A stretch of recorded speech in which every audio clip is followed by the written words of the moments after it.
উদ্ধার কাজ করা যাবে না, কত মানুষ আটকে পড়ে মারা যাবে, সব বাদ দিয়ে এখন 1000 হেলিকপ্টার কেনা দরকার। যেদিন তুমি মানে এরকম কোনো ক্যাটাস্ট্রফি হবে, হেলিকপ্টার করে কিছু মানুষের জীবন বাঁচানো যাবে। ঢাকা মরে গেল কেন? দায় কার? ঢাকা মরে গেল, সব সরকারই তো আমাদের এখানে আসছে, জাতীয় পার্টি দেশ চালিয়েছে, আওয়ামী লীগ চালিয়েছে, বিএনপি চালিয়েছে, সেনা সমর্থিত সরকার চালিয়েছে। তো হয় সবাই দায়ী, সবাই কন্ট্রিবিউট করেছে, আর রেগুলেটরি বডি হিসাবে দায়ী রাজুক অথবা ডিআইটি থেকে রাজুক করা হলো যে ঢাকা ইমপ্রুভমেন্ট হবে। এবং এর পরে আমরা দেখলাম বিগত সরকারের সময় দেখেছি কেডিএ করা হলো, খুলনা ডেভেলপমেন্ট, সিডিএ করা হলো, জিডিএ করা হলো, গাজীপুর, প্রত্যেকটা সিটি কর্পোরেশনে একটা করে প্যারালাল বডি করা হলো, ডেভেলপমেন্ট অথরিটি দিয়ে, সেখানে আমাদেরকে পোস্টিং দেওয়া হলো, ইলেকটেড বডিদেরকে উইক করে দেওয়া হলো সম্পূর্ণ। এবং ঢাকার সম্পূর্ণ মৃত্যুর কারণের জন্য রাজুককে আমরা দায়ী করব, রাজুক ডিসব্যান্ডেল করে দেওয়া উচিত। কাউকে না কাউকে দায়িত্ব নিতে হবে যে এত বড় একটা বিপর্যয়, এত ঐতিহাসিক একটা শহর, এত ইকোনমিক্যালি ভাইব্রেন্ট, এত লোকের বসতি কেন ধ্বংস হয়ে গেল, কেন বিকল্প করা হলো না ধাপে ধাপে। এখানে যে প্রবলেমগুলো আমরা বললাম, এই যে ফার কমিয়ে দেওয়া হয়েছে, ফার কমিয়ে দেওয়ার কারণে এই প্রবলেমের একটাও সমাধান হলো না, হবে না। মূল সমস্যা যেটা অনেকেই বলেছেন, ডিসেন্ট্রালাইজেশন হয় নাই। ঢাকায় মানুষকে আসতে হচ্ছে, থাকতে হচ্ছে, আরবান সুবিধাগুলো এখানে নিতে হচ্ছে, চিকিৎসা, খাদ্য, চাকরি, পড়ালেখা, সবকিছু, ভিসা, সবকিছুই ঢাকায়। ঢাকাকে মেরে ফেলতে হবে, গুরুত্ব কমিয়ে ফেলতে হবে, ডিসেন্ট্রালাইজ করতে হবে, প্রদেশ করতে হবে, আলাদা ক্যাপিটাল করতে হবে 8টা বা 10টা। এটা ছাড়া ঢাকা বাঁচবে না। প্রতিটা উপজেলায়, প্রস্তাব থেকে দিয়েছিলাম, প্রতিটা উপজেলায় 300, 400, 500 একর জায়গা অ্যাকোয়ার করে সেখানে সিনেমা হল, সেখানে শপিং মল, সেখানে ইকোনমিক অ্যাক্টিভিটিস করে প্রত্যেকটা উপজেলায় উপশহর করতে হবে।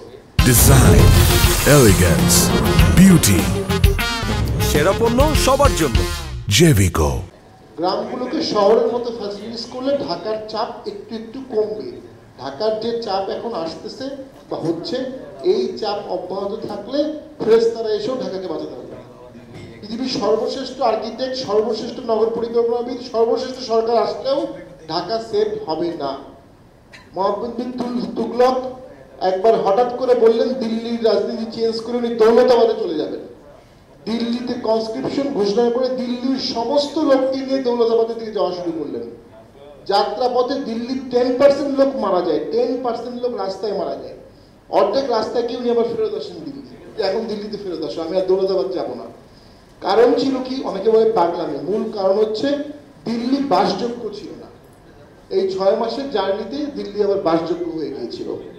আমাদের এখন ঢাকার গুরুত্ব কমিয়ে উপজেলার গুরুত্ব যদি আমরা না বাড়াই, তাহলে ঢাকা বাঁচবে না। না, খেলাধুলার কথা, হাঁটার কথা আমরা সবাই বলি।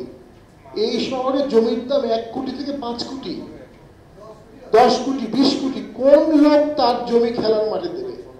আর কোন সরকার 10টা বাড়ি ভেঙে সেখানে খেলার মাঠ করবে? এটা কি সম্ভব? প্র্যাকটিক্যাল? প্র্যাকটিক্যাল না। আমরা আবেগের কথা বলছি। এলিভেটেড ওয়াকওয়ে হতে পারে, মাল্টি লেয়ার্ড ওয়াকওয়ে হতে পারে, 1টা ধাপ, 2টো ধাপ, 3টা ধাপ, 4টা ধাপ, 5টা ধাপে মানুষ হাঁটবে। ওখানে এসি থাকবে, ওখানে ওয়াশরুম থাকবে, ওখানে গান শোনার ব্যবস্থা থাকবে। মানুষ 2 ঘন্টা জামে থাকার থেকে 1 ঘন্টা পায়ে হেঁটে আসবে, নগরের স্বাস্থ্য ভালো হবে। খুব সহজ উপায় একটা। আর খেলাধুলা মাঠ যে কটা আছে, এ কটাকে ধরে রাখতে হবে। পুকুর যে কটা আছে অ্যাকুইজিশন করে ফেলতে হবে, ধরে রাখতে হবে। নতুন করে পুকুর, মাঠ শহরের কেন্দ্রে করা এটা অসম্ভব ব্যাপার, ইমপ্র্যাকটিক্যাল। এবং প্রত্যেকটা বড় বড় হাউজিংয়ে ভেতরে gym, indoor games, swimming pool থাকলে এটা কিছু সাপ্লিমেন্ট দেবে, যেটা অলরেডি হচ্ছে। আর রিহাবের সদস্য যারা আছে বা ফ্ল্যাট যারা নির্মাণ করে, একটা সময় ছিল তাদের বিরুদ্ধে অনেক অভিযোগ আমরা পেতাম আইনজীবী হিসাবে। যত দিন যাচ্ছে অভিযোগ কমে যাচ্ছে। এবং ঢাকার দৃষ্টিনন্দন বাড়িগুলোর একটা বড় অংশ ওনারাই করেছে। ঢাকার অনেক সুন্দর সুন্দর ফ্ল্যাটগুলো ওনাদের হাতে করা। ওনাদের অবশ্যই চ্যালেঞ্জ আছে।